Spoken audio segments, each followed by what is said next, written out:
الحمدللہ رب العالمین والصلاة والسلام علی محمد الامین اعوذ باللہ من الشیطان الرجیم بسم اللہ الرحمن الرحیم۔ خواتین و حضرات، ہم سورہ مائدہ کی آیت 50 سے درس کی ابتدا کر رہے ہیں۔ اس سے پیچھے یہ بات واضح کر دی گئی کہ اللہ کا قانون جب نازل ہو جاتا ہے تو فیصلہ ہر حال میں اس کے مطابق ہوگا۔ اللہ تعالیٰ نے اسی پر امتوں سے میثاق لیا ہے۔ شرائع میں اگر اختلاف ہوگا تو اس میں بھی اصل چیز جو لوگوں کے پیش نظر رہنی چاہیے وہ خیرات میں آگے بڑھنا ہے، نیکی اور بھلائی میں آگے بڑھنا ہے۔ اس کے بعد پھر وہ اللہ کی بتائی ہوئی صراط مستقیم پر گامزن رہیں گے۔ اختلافات اس کے باوجود ہوں گے، ان کا فیصلہ بھی اللہ کر دے گا ایک دن، لیکن صحیح نصب العین کو سامنے رکھ کر جد و جہد کی جائے تو اللہ کی رحمت شامل حال رہے گی، انہیں صحیح بات تک پہنچنے کی توفیق ملے گی۔ لیکن اگر اعراض کیا جائے، یعنی جانتے بوجھتے منہ موڑ لیا جائے، حق واضح ہو گیا پھر اس کو قبول نہ کیا جائے، تو ارشاد ہوا کہ اس وقت جو لوگ سامنے ہیں یہ ابراہیم کی ذریت ہے، ان کا معاملہ پھر قومی حیثیت سے قیامت تک مؤخر نہیں ہوگا۔ اس کے بانی پھر یہ ہے کہ اللہ نے اسی دنیا میں ان کو سزا دینے کا فیصلہ کر لیا ہے، اور جب اللہ کسی گروہ کو سزا دینے کا فیصلہ کر لے تو پھر اس کے ہدایت پانے کا امکان نہیں رہتا، اس لیے کہ اللہ یہ فیصلہ اس وقت کرتا ہے جب کوئی گروہ ہدایت کے معاملے میں اعراض کے مقام پر کھڑا ہو جاتا ہے، یعنی صحیح بات واضح ہو جاتی ہے، اس کے باوجود اس کو قبول کرنے کے لیے تیار نہیں ہوتا۔ اس پر اب یہ ارشاد ہوا افحکم الجاہلیت یبغون، یعنی ان کے سامنے پہلے بھی خدا کی شریعت تھی۔ یاد رکھیے بحث وہیں سے شروع ہوئی ہے، یعنی یہ پوری کی پوری سورہ ان تمام عقائد اور نظریات کی کامل تغلید کر دیتی ہے جس میں شریعت کے معاملے میں کوئی غلط رویہ اختیار کیا جائے۔ یعنی اللہ تعالیٰ نے دین کے حقائق جو کچھ واضح کیے ہیں وہ تو اس سے پہلے صورتوں میں زیر بحث آ چکے، ان پر بہت گفتگو ہو چکی۔ یہ عہد و میثاق کی سورہ ہے، اس وجہ سے اس میں اصلی زور اس چیز کے اوپر ہے کہ اللہ کی شریعت اس لیے نہیں ہوتی کہ اس کے مقاصد کو سامنے رکھ کے آپ کوئی قانون بنا لیں، اس کو آپ ایک طرف رکھ دیں، اللہ کا فیصلہ موجود ہو اور اپنا فیصلہ آپ صادر فرمائیں۔ نہیں، اللہ کی شریعت اس لیے آتی ہے کہ اگر 2000 سال بھی تورات کو نازل ہوئے گزر گئے ہیں اور آج بھی وہ لوگوں کے پاس موجود ہے تو فیہ حکم اللہ، اس میں اللہ کا فیصلہ ہے، اس کی پابندی کی جائے گی۔ اور جب اللہ کا فیصلہ آپ کے پاس موجود ہو تو اس کے مقابلے میں کسی اور سے فیصلہ حاصل کرنا یہ قرآن کی تعبیر کے مطابق جاہلیت ہے۔ تو ارشاد ہوا فحکم الجاہلیت یبغون، ظاہر ہے کہ اس میں اتنی بات مقدر ہے، اس کو میں نے کھول دیا ہے کہ خدا کی شریعت کو چھوڑ کر پھر کیا یہ جاہلیت کا فیصلہ چاہتے ہیں؟ یعنی جب اللہ کی شریعت اگر یہ ایمان نہیں لائے تو تورات کی صورت میں موجود ہے، اگر یہ ابھی قرآن کو نہیں مان رہے لیکن انجیل کو مان رہے ہیں تو انجیل تاکید کر رہی ہے کہ خدا کی شریعت کے مطابق عمل کرو، اور اگر اللہ کی کتاب قرآن مجید کو مان لیا ہے تو اس میں پھر اللہ نے اپنی شریعت بیان کر دی ہے۔ تو اس کو چھوڑ کر پھر یہ کس مقام پر کھڑے ہیں؟ نہ اس کو ماننے کے لیے تیار، نہ اس کو ماننے کے لیے تیار۔ اس پر یہ استفسار فرمایا ہے کہ افحکم الجاہلیت یبغون، کہ خدا کی شریعت کو چھوڑ کر پھر کیا یہ جاہلیت کا فیصلہ چاہتے ہیں؟ وَمَنْ أَحْسَنُ مِنَ اللَّهِ حُكْمًا لِقَوْمٍ يُوقِنُونَ، درا حال ہے کہ ان لوگوں کے لیے اللہ سے بہتر فیصلہ کس کا ہو سکتا ہے جو خدا اور آخرت پر یقین رکھتے ہیں۔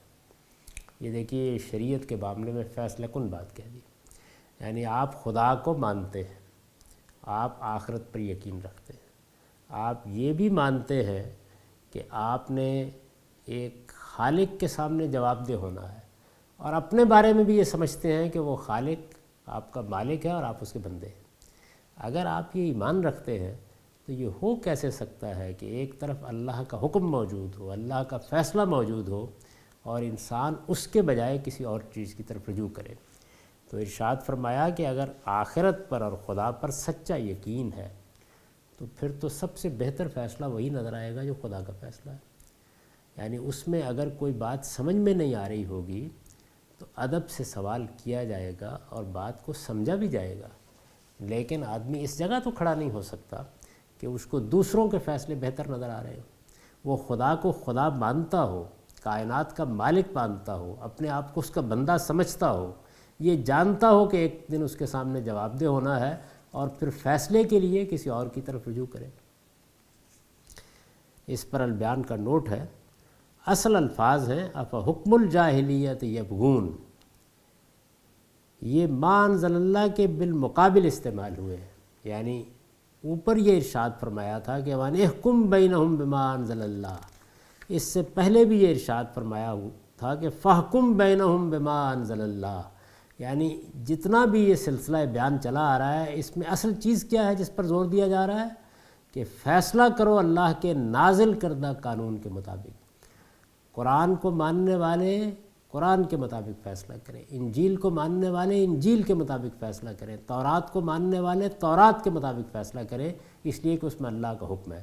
تو یہاں کس چیز پر زور دیا جا رہا ہے، یہ بات پھر اچھی طرح سمجھ لیجئے۔ عقائد زیر بحث نہیں ہے، ایمانیات زیر بحث نہیں ہے، بنیادی اخلاقیات زیر بحث نہیں ہے، شریعت زیر بحث ہے۔ اور شریعت کے بارے میں یہ کہا جا رہا ہے کہ اللہ کا حکم اگر تمہارے پاس موجود ہے تو پھر فیصلہ ما انزل اللہ کے مطابق ہونا چاہیے۔ ظاہر ہے کہ اس کے مقابل میں یہ فرمایا ہے کہ افحکم الجاہلیت یبغون، کیا یہ جاہلیت کا فیصلہ چاہتے ہیں؟ اس سے واضح ہے، یعنی اس تقابل سے یہ بات واضح ہو گئی، اس سے واضح ہے کہ ہر وہ قانون جو خدا کے نازل کردہ قانون کو چھوڑ کر اختیار کیا جائے وہ جاہلیت کا قانون ہے۔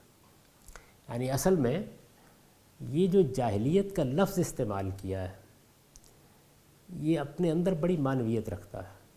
ایک طرف آپ کے سامنے خدا کی بات آ گئی، اب کوئی جذبہ ہے نا جو آپ کو اس سے گریز کے لیے آمادہ کر رہا ہے، یہ جذبہ مبنی بر علم نہیں ہو سکتا، کیونکہ خدا کو ماننے کے بعد اور آخرت پر یقین رکھتے ہوئے اس طرح کا استدلال نہیں ہو سکتا جو یہود اختیار کر رہے تھے۔ یہ بھی ملحوظ رہے کہ یہاں خدا کو ماننے والے ہی زیر بحث ہیں، یعنی انہی سے مخاطب ہو کر انہیں بتایا جا رہا ہے کہ یہ کیسے ہو سکتا ہے کہ تم ایک طرف اس بات کا دعویٰ کرتے ہو کہ تم خدا کو ماننے والے ہو اور دوسری جانب اس کی شریعت کے بارے میں تمہارا رویہ یہ ہے۔ تو شریعت سے متعلق جو بحثیں بھی مسلمانوں میں پیدا ہوئی ہیں، ہو رہی ہیں یا آگے ہوں گی، یہ تبصرہ ان سب سے متعلق ہے۔ آپ خدا کو مان کر خدا کی شریعت سے گریز اور فرار کی راہیں نہیں تلاش کر سکتے۔ خدا کی شریعت کیا ہے اس کو سمجھنے کی جدوجہد کیجیے۔ اگر کوئی چیز غلط بیان ہو گئی ہے اس کی تصحیح کیجیے، اگر انٹرپریٹیشن میں کوئی اختلاف ہو رہا ہے تو صحیح جگہ پر آنے کی کوشش کیجیے، اللہ کی شریعت کی حکمت پر بھی سوالات کیجیے، لیکن اس کو ماننے کے لیے، نہ کہ اس سے اعراض کرنے کے لیے، اس کے سامنے سر تسلیم خم کرنے کے لیے، نہ کہ اس سے گریز اور فرار کی راہیں تلاش کرنے کے لیے۔ اس لیے یہ فرمایا کہ افحکم الجاہلیت یبغون، کیا خدا کے فیصلے کو چھوڑ کر، خدا کی شریعت کو چھوڑ کر اب جاہلیت کی پیروی کرنے کا فیصلہ کر رہے ہو؟ تو یہ ما انزل اللہ کے بالمقابل ہے۔ اس سے واضح ہے کہ ہر وہ قانون جو خدا کے نازل کردہ قانون کو چھوڑ کر اختیار کیا جائے وہ جاہلیت کا قانون ہے، خواہ وہ قدیم زمانے میں بنایا گیا ہو یا دور جدید میں، اور اسے وہی لوگ اختیار کر سکتے ہیں جنہیں خدا اور آخرت کسی چیز پر بھی یقین نہیں۔ یعنی اس یقین سے پہلے محروم ہوگا آدمی، اس کے بعد گریز کی راہیں تلاش کرے گا۔ اس میں بھی قرآن مجید نے یوں سمجھ لیجئے کہ اصل محرک پر انگلی رکھتی ہے۔ آپ خدا کے سچے یقین پر کھڑے ہیں تو پھر آپ کا رویہ بالکل مختلف ہوگا، پھر آپ یہ جانیں گے کہ خدا کیا کہہ رہا ہے، اور آپ اصلاً یہ فیصلہ کر چکے ہیں کہ خدا کیا اور خدا کی شریعت کیا اور خدا کے احکام کیا، لیکن بہرحال چونکہ مسلمانوں کے گروہ میں شامل ہیں اور اسلام زیر بحث آتا ہی ہے اور اس میں قرآن مجید بھی موضوع بنتا ہے اور حدیث بھی اس میں زیر بحث آتی ہے، تو اب ہمیں اس دائرے کے اندر رہتے ہوئے یہ دیکھنا ہے کہ شریعت سے جان کیسے چھڑائی جائے۔ تو ایک دوسرا رویہ وجود میں آ جائے گا۔ یہود کا رویہ یہ ہے، اس پر یہ سارا تبصرہ کیا گیا ہے، اور مسلمانوں کو رسالت مآب صلی اللہ علیہ وسلم کو بار بار توجہ دلائی گئی ہے کہ آپ خواہشات کی پیروی نہ کریں، ٹھیک خدا کے حکم پر کھڑے ہوں۔ ارشاد ہوا یا ایھا الذین آمنوا لا تتخذوا اليہود والنصارى اولیاء بعضهم اولیاء بعض، ایمان والو تم ان یہود و نصارہ کو دوست نہ بناؤ۔ یعنی یہاں پر جو الیہود والنصارہ کہا ہے، تو اب یہ وہ یہود و نصارہ ہیں جو پیچھے زیر بحث آ چکے ہیں۔ یہ کون ہیں؟ یہ وہ لوگ ہیں کہ جن کی طرف ایک پیغمبر کی بعثت ہو گئی، خدا کا آخری پیغمبر جس کے بارے میں خود ان کے پاس پیشین گوئیاں موجود تھیں، جس کے متعلق ان کے انبیاء ان سے عہد لے کر گئے تھے۔ سیدنا موسیٰ علیہ السلام نے جب ان کو تورات دی ہے تو آپ کتاب استثناء کو پڑھیے، ایک طرف تو اس میں شریعت کے احکام کے بارے میں جگہ جگہ ان سے میثاق لیا گیا ہے، اور پھر اس پیشین گوئی پر میثاق لیا گیا ہے جو رسالت مآب صلی اللہ علیہ وسلم کے بارے میں کی گئی۔ یہ بتایا گیا کہ آنے والے پیغمبر کی تم کو پیروی کرنی ہے، کیونکہ خدا اس کے منہ میں اپنا کلام ڈالے گا، اپنی ہدایت اس کے ذریعے سے تم تک پہنچائے گا۔ رسالت مآب صلی اللہ علیہ وسلم کی اللہ تعالیٰ کے قانون کے مطابق بعثت ہو گئی، اللہ کے فیصلے کے مطابق آپ تشریف لے آئے، اور پھر ان لوگوں کو موقع ملا کہ یہ پیغمبر کو اپنے درمیان دیکھیں۔ یعنی حضور صلی اللہ علیہ وسلم کے لیے ایسے امکانات پیدا ہو گئے کہ آپ نے مکے کو چھوڑا اور یثرب میں آ گئے، وہاں یہ براہ راست شب و روز اللہ کے پیغمبر کو دیکھ سکتے تھے۔ ان کے سامنے مسجد تعمیر ہوئی، ان کے درمیان میں اللہ کے پیغمبر نے اپنی دعوت پیش کی، یہ اپنے سامنے قرآن کو نازل ہوتا ہوا دیکھ رہے تھے۔ یہ سب کچھ دیکھنے کے باوجود انہوں نے وہ رویہ اختیار کیا جو پیچھے زیر بحث آیا ہے۔ اس کے بعد پچھلی آیت میں یہ بتا دیا گیا کہ اب اللہ تعالیٰ نے ان کو سزا دینے کا فیصلہ کر لیا ہے۔ یعنی یہ ارشاد ہوا تھا کہ انما یرید اللہ ان یصیبہم ببعض ذنوبہم وان کثیرا من الناس لفاسقون، خدا کی طرف سے اب سزا کا فیصلہ ہو گیا ہے۔ جب سزا قریب آ جاتی ہے تو پھر تطہیر ہوتی ہے، یعنی جب اللہ کا رسول دنیا میں موجود ہو تو پھر تطہیر ہوگی، الگ کیا جائے گا لوگوں کو، جن کو سزا دینی ہے انہیں الگ کیا جائے گا، اور جو ایمان والے ہیں ان کو الگ کیا جائے گا۔ یہ تطہیر کا مرحلہ ہے جس میں پھر اہل ایمان سے یہ کہا جاتا ہے کہ وہ اپنے تمام تعلقات بھی ختم کر دیں۔ اس موقع کی یہ ہدایت ہے، اس کو اس کے سیاق سباق سے ہٹا کر آج کے یہود و نصارہ سے متعلق نہیں کیا جا سکتا۔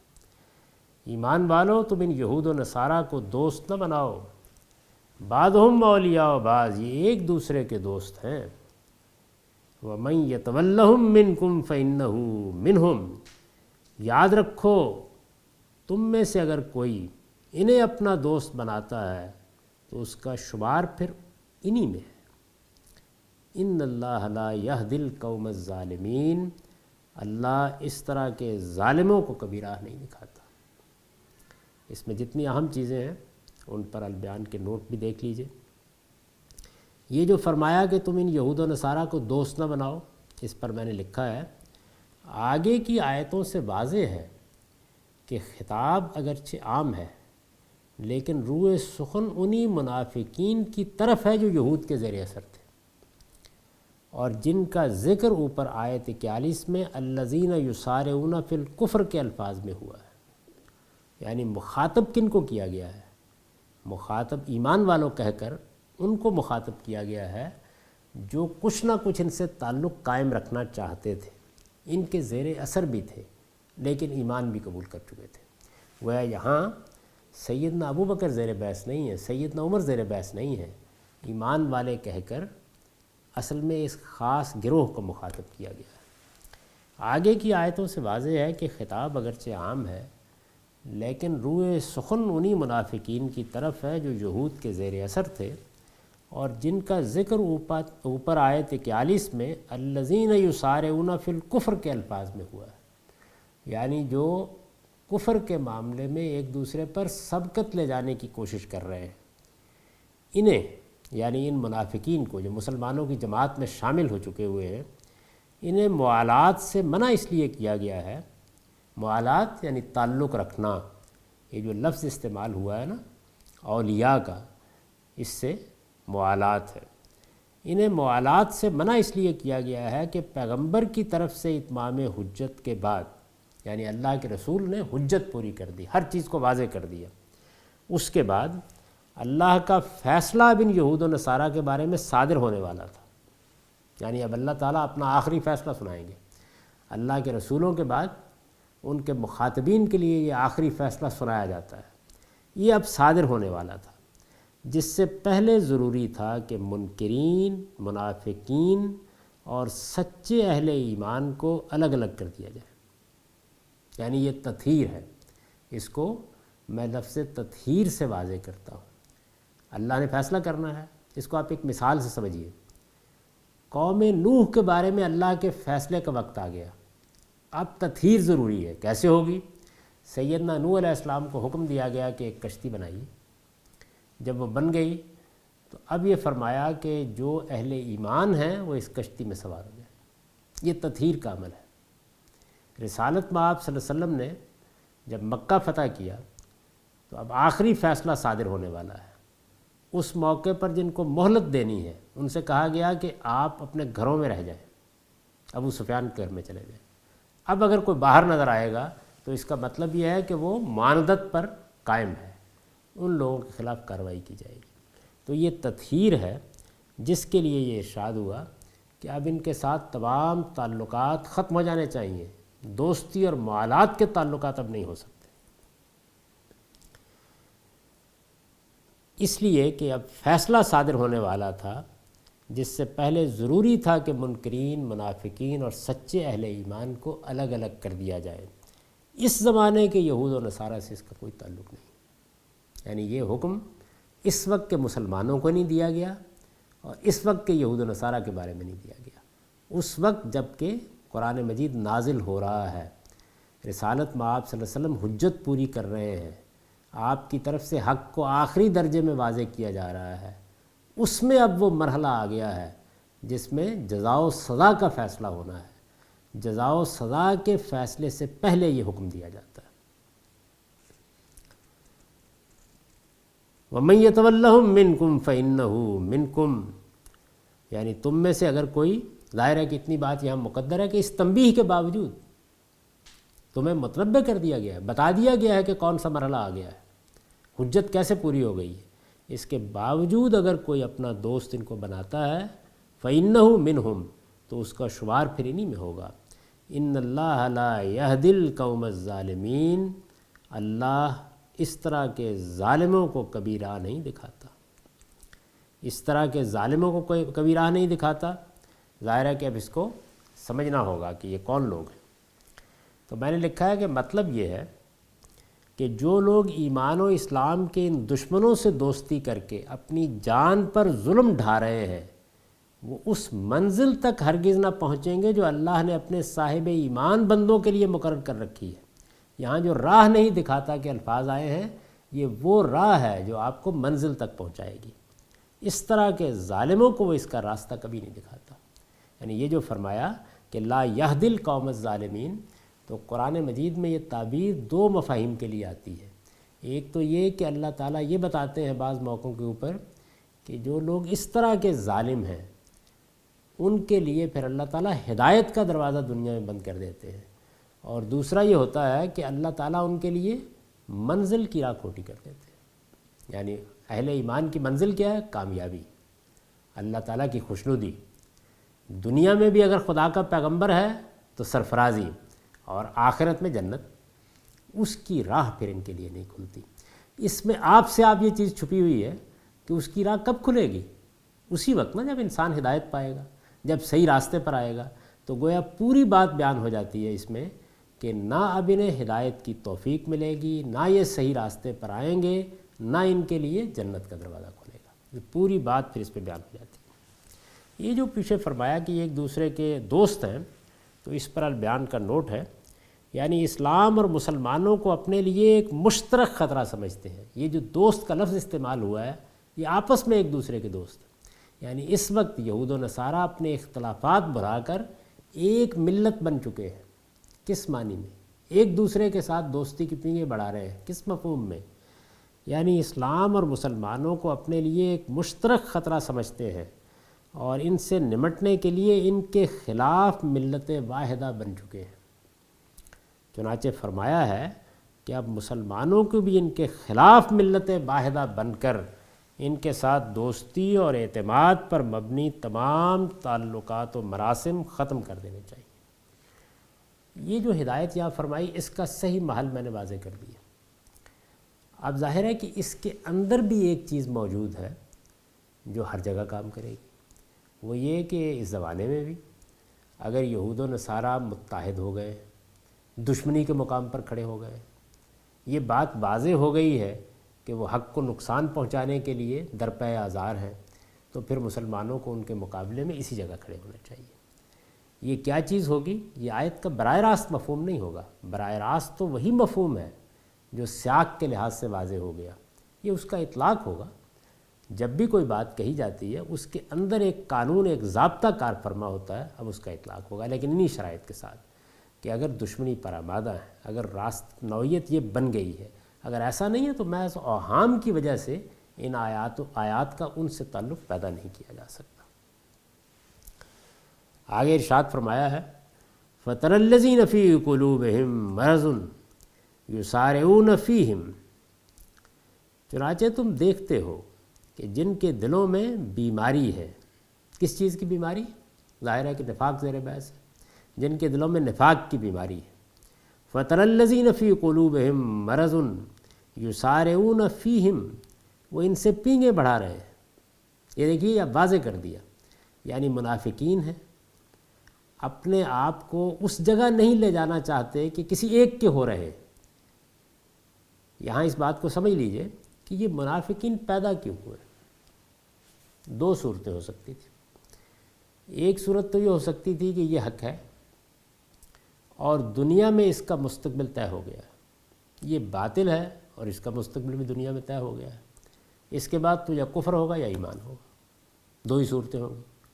لیکن اللہ تعالیٰ نے ایسے نہیں کیا۔ اللہ تعالیٰ نے ابتدا کی، اللہ کا پیغمبر تنہا تھا، چند لوگ تھے جو ساتھ دینے والے تھے۔ اس وقت اللہ کے پیغمبر کے ساتھ دنیاوی ترقی یا دنیا کے کوئی مفادات وابستہ نہیں تھے، لہذا ایمان ہی ہو سکتا تھا۔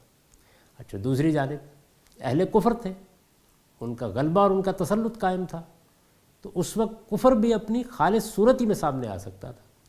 لیکن ایک درمیان کا زمانہ ایسا آیا کہ جس میں کئی برس تک یہ واضح نہیں تھا کہ آخری فیصلہ کس کے حق میں ہونے والا ہے، یعنی وہ اپنا غلبہ کھوتے چلے جا رہے تھے اور ادھر اہل ایمان کے ہاں دنیا میں سرفرازی کے امکانات پیدا ہوتے جا رہے تھے۔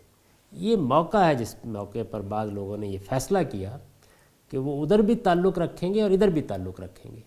اس موقع پر یہ فرمایا ہے کہ یہ کیا کر رہے ہیں؟ یسارعون فیہم، نفاق کی بیماری پیدا ہونے کا باعث وہ صورتحال ہے جس کی طرف میں نے اشارہ کیا۔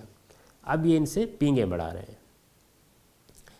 یقولون نخشی ان تصیبنا دائرہ، کہتے ہیں کہ ہمیں اندیشہ ہے کہ کسی مصیبت میں نہ پھنس جائیں۔ یعنی کیا وجہ ہے؟ وہی جس کو میں نے بیان کر دیا، یعنی آج یکسو ہو کے رسول اللہ کے ساتھ کھڑے ہو جائیں، کل کو صورتحال بالکل تبدیل ہو جائے۔ تو جیسے اہل سیاست بیٹھ کر یہ دیکھتے رہتے ہیں کہ اونٹ کس کروٹ بیٹھے گا، کس کا ساتھ دینا ہے، تو بالکل اسی طریقے سے یہ بھی وہاں فیصلہ کر رہے تھے۔ یعنی فیصلے کی بنیاد حق و باطل نہیں تھا، بلکہ یہ تھا کہ اس وقت صورتحال کس کے حق میں جا رہی ہے، اس کا اندازہ کرتے تھے اور اس کے مطابق اپنے لاہ عمل، اپنے طرز عمل میں بھی تبدیلی کرتے رہتے تھے۔ یہ وہ چیز ہے جس نے ان کو منافق بنا کے رکھ دیا، تو ان کے اس باطن کو کھول دیا ہے۔ یقولون نخشی ان تصیبنا دائرہ، کہتے ہیں کہ ہمیں اندیشہ ہے کہ کسی مصیبت میں نہ پھنس جائیں۔ اس پر میں نے لکھا ہے اصل الفاظ ہیں یقولون نخشی ان تصیبنا دائرہ، لفظ کالا جس طرح زبان سے کہنے کے لیے آتا ہے، اسی طرح دل میں کوئی بات کہنے کے لیے بھی آتا ہے۔ یعنی یہ جو کہا ہے نا یہ کہتے ہیں، تو اس کا مطلب یہ نہیں ہے کہ دوسروں کے سامنے کہتے ہیں، یعنی دل میں یہ خیال رکھتے ہیں جیسے آدمی اپنے باطن میں خود کلامی کرتا ہے، ان کے نفاق کی وجہ یہ ہے کہ انہیں اندیشہ ہے، اور یہ اپنے آپ سے کہتے ہیں کہ اگر ہم یکسو ہو گئے تو کسی مصیبت میں پھنس جائیں گے، اگر اونٹ اس کروٹ بیٹھ گیا یا اس کروٹ بیٹھ گیا تو ہمارا کیا ہوگا۔ یہ چیز ان کو درمیان میں لٹکائے رکھتی ہے، ادھر میں لٹکے ہوئے ہیں، نہ ادھر کے ہیں نہ ادھر کے۔ کرینہ دلیل ہے کہ یہاں یہ اسی دوسرے مفہوم میں استعمال ہوا ہے، یعنی کالا کہنا، کہتے ہیں، یہ لفظ یہاں دوسرے مفہوم میں استعمال ہوا ہے، مطلب یہ کہ دل میں سوچنے کے لیے استعمال ہوا ہے۔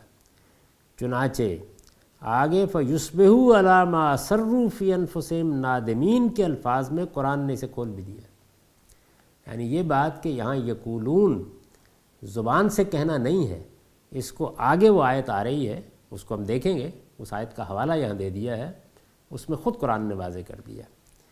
استاذ امام لکھتے ہیں مطلب یہ ہے کہ ان منافقین کے دل میں یہ ڈر سمایا ہوا ہے کہ اس وقت مسلمانوں اور ان کے مخالفین میں جو کشمکش برپا ہے، یعنی یہ وہ زمانہ ہے جو کشمکش کا زمانہ ہے، ابھی فیصلہ کن صورتحال نہیں پیدا ہوئی، جو کشمکش برپا ہے، معلوم نہیں یہ اونٹ کس کروٹ بیٹھے، ہو سکتا ہے کہ بالآخر فتح مخالفین ہی کے ہو، یعنی اگرچہ کبھی کبھی مسلمانوں کو پلڑا ہی بھاری نظر آ رہا ہے، لیکن کیا کہا جا سکتا ہے، یہ ان کے باطن کو بیان کیا، کیا کہا جا سکتا ہے کہ آخر میں فتح مخالفین ہی کو ہو جائے۔ ایسی صورت میں اگر ہم مسلمانوں ہی کے ہو کے رہ گئے، یعنی یہ ہے اصل چیز، مسلمانوں ہی کے ہو کے رہ گئے، اسلام ہی کے ہو کے رہ گئے، محمد الرسول اللہ کے ہی ہو کے رہ گئے، اگر ہم مسلمانوں ہی کے ہو کے رہ گئے تو سخت مصیبت میں پھنس جائیں گے۔ اس لیے بہتر یہی ہے کہ دونوں سے راہ و رسم باقی رکھنے کی کوشش کی جائے، دونوں سے راہ و رسم باقی رکھنے کی کوشش کی جائے۔ اب اس منافقت کو ختم کرنا ہے، یہ وجہ ہے جس کے لیے وہ حکم دیا گیا ہے کہ لا تتخذوا اليہود والنصارى اولیاء، یہ تطہیر ہے۔ یعنی تطہیر کس کی کرنی ہے؟ مسلمانوں کے اندر سچے اہل ایمان بھی موجود ہیں اور ادھر کھلے کھلے اہل کفر بھی موجود ہیں، ایک گروہ درمیان میں ہے، وہ یہ منافقین کا گروہ ہے۔ یہ گروہ یقولون نخشى ان تصیبنا دائرہ، یہ کہاں کھڑا ہے؟ سزا دینی ہے، ان کے ساتھ کھڑا ہے جن کو سزا دینی ہے، ان کے ساتھ کھڑا ہے جن کو جزا دینی ہے، اس کا فیصلہ ہونا ہے سزا سے پہلے۔ یہ تطہیر ہے جس کے لیے حکم دیا گیا کہ تعلق توڑو، ختم کرو اپنے معاملات، یعنی جس چیز کو یہ نہیں کرنا چاہتے، یہ دونوں جانب رسم و راہ باقی رکھنا چاہتے ہیں، امتحان یہ درپیش ہو گیا کہ خدا کہہ رہا ہے ایک طرف کا فیصلہ کرو، یا ان کے ساتھ کھڑے ہو جاؤ یا ادھر آ کے کھڑے ہو جاؤ، تاکہ اللہ اپنا فیصلہ صادر کر سکے۔ اب ظاہر ہے اس میں آپ یہ پوچھ سکتے ہیں کہ اس صورتحال میں ہو سکتا ہے کہ نفاق تو دل میں موجود ہے لیکن یہ کھڑے اہل ایمان کے ساتھ ہو گئے ہیں، تو ٹھیک ہے، یعنی دنیا میں جو سزا اور جزا ہوتی ہے وہ ظاہر کے لحاظ سے ہوگی، قیامت میں اللہ باطن کے لحاظ سے فیصلہ کرے گا۔ تو یہ یہاں سمجھ لیجئے، یہاں بہت اچھی طرح خود قرآن نے واضح کر دیا ہے کہ وہ کیا چیز ہے جس کے لیے یہ احکام دیے جاتے ہیں۔ کیوں کہا جاتا ہے کہ آج سے دوستی ختم، تعلقات ختم؟ کیونکہ دوستی اور تعلقات ہی سے یہ اپنی منافقت کو قائم رکھے ہوئے ہوتے ہیں۔ تو منافقین کو صحیح جگہ پر کھڑے کرنے کے لیے اللہ تعالیٰ یہ حکم دیتے ہیں۔ اس سے آپ اندازہ کر سکتے ہیں کہ ہم کیوں اس بات پر اصرار کرتے ہیں کہ یہ احکام آج کے یہود و نصارہ سے متعلق نہیں ہے۔ یعنی وہ وقت آ گیا ہے کہ جب یہ دیکھنا ہے کہ فیصلہ کس کے حق میں ہونا ہے، جزا کس کو ملنی ہے اور سزا کا مستحق کس کو ٹھہرنا ہے۔ یہ پیغمبر کی بعثت کے ساتھ صورتحال پیدا ہوتی ہے، اس سے پہلے تطہیر ہوتی ہے۔ میں البیان میں بھی اور اپنی کتابوں میں بھی یہ لفظ جگہ جگہ استعمال کر رہا ہوں، تطہیر و تزکیہ، یعنی تطہیر اور تزکیہ اگرچہ معنی کے لحاظ سے ایک ہے لیکن قرآن کی تعبیر میں ان کا محل الگ الگ ہے۔ تزکیے میں تو وہ احکام شامل ہیں جو اللہ تعالیٰ کی طرف سے نازل ہوتے ہیں، جن کے ذریعے سے انسان کے علم کو پاکیزہ کیا جاتا ہے، اس کے عمل کو پاکیزہ کیا جاتا ہے۔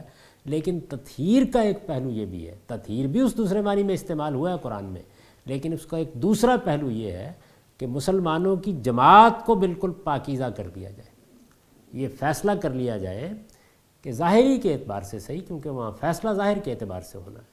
وہ تو دیکھیے نوح علیہ السلام کا بیٹا اگر طوفان کی جولانیوں سے ڈر کر بھی کشتی میں آ جاتا تو بچ جاتا، کیونکہ اللہ کا جو قانون یہاں کار فرما ہوتا ہے پیغمبر کی بعثت کے بعد، اس کی نوعیت آخرت کے قانون سے مختلف ہے۔ ہوتی یہ بھی جزا و سزا ہے، لیکن یہ ظاہر کے لحاظ سے ہوتی ہے، اور قیامت میں بہرحال باطن کھل جائے گا، احوال واضح ہو جائیں گے۔ تو یہاں اللہ تعالیٰ اب ان سے تقاضا کر رہا ہے کہ نکلو اس صورتحال سے، اس ٹھیک مقام پر آ جاؤ، یعنی یہ فیصلہ ہونا چاہیے کہ تم کس کے ساتھ کھڑے ہو۔ اس فیصلے کے لیے یہ حکم دیا گیا کہ لا تتخذوا اليہود والنصارى اولیاء بعضهم اولیاء بعض، یعنی اب دوستیاں ان کی آپس میں رہ جائیں گی۔ تمہیں بہرحال یہ فیصلہ کرنا ہے کہ تم ایمان والوں کے ساتھ کھڑے ہو یا ان کے ساتھ کھڑے ہو۔ ان تصیبنا دائرہ فعسى الله ان يأتي بالفتح وامر من عنده فيصبحوا على ما اسروا في انفسهم نادمین۔ اب یہ دیکھیے وہ بات کھول دی کہ یہ دل میں کہہ رہے تھے، سو بہت ممکن ہے کہ اللہ تم کو فتح دے یا اپنی طرف سے کوئی اور بات ظاہر کر دے۔ دو باتیں کہیں، اللہ تم کو فتح دے، وہ موقع بھی آنا ہے، یا اپنی طرف سے کوئی اور بات ظاہر کر دے۔ کیا مطلب ہے دونوں کا؟ ایک تو یہ سمجھ لیجئے کہ یہ جو کہا کہ سو بہت ممکن ہے، اس میں لفظ استعمال کیا عصا۔ اس پر نوٹ یہ ہے کہ اصل میں لفظ عصا استعمال ہوا ہے، اپنے عام مفہوم کے علاوہ یہ وعدے کی تعبیر کے لیے بھی ایک لطیف اسلوب ہے۔ یعنی اللہ تعالیٰ وعدہ کر رہا ہے اس بات کا، جب یہ کہا بہت ممکن ہے تو اس کے اندر خدا کا وعدہ مضمر ہے کہ ان میں سے کوئی چیز تو ہونی ہے، کچھ نہ کچھ ہو جانا ہے۔ یہ وعدے کی تعبیر کے لیے بھی ایک لطیف اسلوب ہے۔ یہاں اگر غور کیجئے تو یہ اسی دوسرے معنی میں ہے، یعنی یہاں بہت ممکن کہہ کے اصل میں اللہ تعالیٰ نے اپنے وعدے کو بیان کر دیا ہے۔ اللہ تم کو فتح دے، کون سی فتح؟ یعنی ایسی فتح جو حق و باطل کے معاملے میں فیصلہ کن ہو جائے، جیسے کہ بدر اسی نوعیت کی فتح تھی، وہ فرقان بن گئی۔ اب بدر تو ہو چکی ہے، کوئی ایسی فتح، وہ ظاہر ہے کہ فتح مکہ تھی، اسی لیے یہ فتح کا لفظ ہی گویا اس کے ہم معنی بن گیا۔ یاتی بالفتح، کہ اللہ تم کو فتح دے، جس کے بعد حق و باطل میں جو اس وقت التباس ان کو محسوس ہو رہا ہے وہ ختم ہو جائے۔ امر من عنده، یا اپنی طرف سے کوئی اور بات ظاہر کر دے، یعنی یاتی بامر من عنده، اپنی طرف سے کوئی اور بات ظاہر کر دے، یعنی کوئی ایسی بات جس سے ان منافقین کے تمام راز کھل جائیں اور یہ کچھ کہنے کے قابل نہ رہے۔ یعنی اس وقت تو باتیں بنا لیتے ہیں، دھوکہ دے لیتے ہیں، فریب میں مبتلا کر لیتے ہیں، اللہ تعالیٰ معاملات کو ظاہر کر دے تو پھر کیا ہوگا؟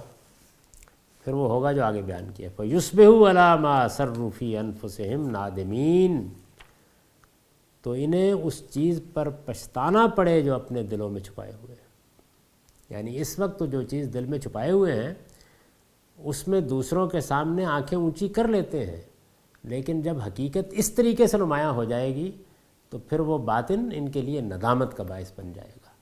تو تنبیہ فرمائی کہ وہ وقت عنقریب آنے والا ہے، اس سے پہلے کہ وہ وقت آ جائے اپنا رویہ درست کر لو، اور اس کے لیے باطن سے درست ہو جاؤ تو کیا کہنے ہیں، لیکن جو ظاہر کے تعلقات ہیں وہ تو اب ختم کرنے پڑیں گے کیونکہ خدا کا فیصلہ صادر ہونے والا ہے۔ تو یہ وہ چیز ہے جس کو بہت اچھی طرح سمجھ لینا چاہیے کہ یہ کیا چیز ہے جس کو سامنے رکھ کر اللہ تعالیٰ یہ ہدایت فرماتے ہیں۔ تعلقات رکھنا، تعلقات توڑ لینا، اس دنیا میں یہ اللہ تعالیٰ کے کوئی اہمیت نہیں رکھتا۔ اصلی چیز یہ ہے کہ یہاں ہونے کیا والا ہے، تطہیر ہونے والی ہے، اور اس میں تعلقات توڑنے کی ہدایت ہی سے یہ فیصلہ ہوگا کہ یہ کہاں کھڑے ہیں۔ ظاہر کے اعتباری سے صحیح ایمان والوں کے ساتھ کھڑے ہیں یا مشرکین کے ساتھ یا یہود و نصارہ کے ساتھ یا کسی اور مخالف کے ساتھ کھڑے ہیں، یہ فیصلہ ہوگا۔ ان آیات کا سادہ ترجمہ سن لیجئے۔